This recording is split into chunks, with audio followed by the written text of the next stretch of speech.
स्वामी Iyengar, BL.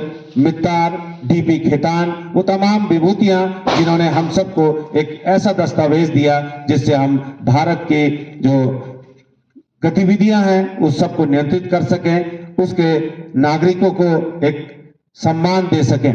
इसके उद्देश्य में कहा गया कि हम भारत के लोग भारत को एक संपूर्ण प्रभुत्व संपन्न समाजवाद पंथ निरपेक्ष लोकतांत्रिक गणराज्य बनाने के लिए तथा उसके समस्त नागरिकों को सामाजिक आर्थिक राजनीतिक न्याय विचार अभिव्यक्ति विश्वास धर्म और उपासना की स्वतंत्रता दे सकें, प्रतिष्ठा और अवसर की समता प्राप्त कराने के लिए तथा उन सब में व्यक्ति की गरिमा और राष्ट्र की एकता और अखंडता सुनिश्चित करने वाली बंधुत्व बढ़ाने वाली दृढ़ संकल्प होकर इस संविधान सभा ने दिनांक 26 नवंबर 1949 को संविधान को अंगीकृत किया, अधिनियमित किया और आत्मनिर्भर किया।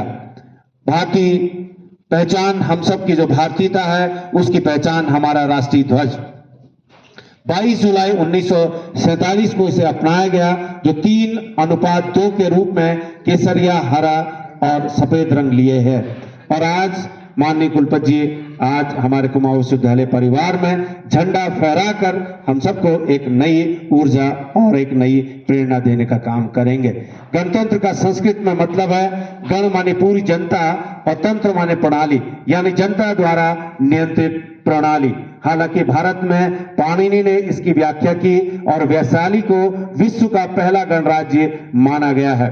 तो भारत जो सॉवरेन सेकुलर सोशलिस्ट डेमोक्रेटिक और रिपब्लिक कंट्री है और हम सब लोग गौरवान्वित हैं कि इन 75 रिपब्लिक डे में हम सबको हमारे नागरिकों ने हम सबको उन ऊंचाइयों में पहुंचाया जहां हम चंद्रयान की सफलता के रूप में भी गत वर्ष हम सबको ये सफलता मिली है। तो आज इस कार्यक्रम के माध्यम से महात्मा गांधी के इस देश में जो विभूतियां जिन्होंने स्वतंत्रता संग्राम में अपनी कुर्बानी दी और इस देश को आजाद कराने में हम सबको एक बहुत ही महत्वपूर्ण और एक ऐसा अध्याय दिया जिस अध्याय को आगे बढ़ाने में हम सबका योगदान सुनिश्चित होना है। उन सबको आज जो हमारे बीच में नहीं है उनको श्रद्धांजलि देते हैं। इन 75 सालों में हम सब के बीच में जिन सिपाहियों ने इस देश की सीमा के लिए रक्षा के लिए अपने प्राण निछावर किए उन सबको श्रद्धांजलि करते हैं और ये देश आगे बढ़े ये हम सबकी कामना है।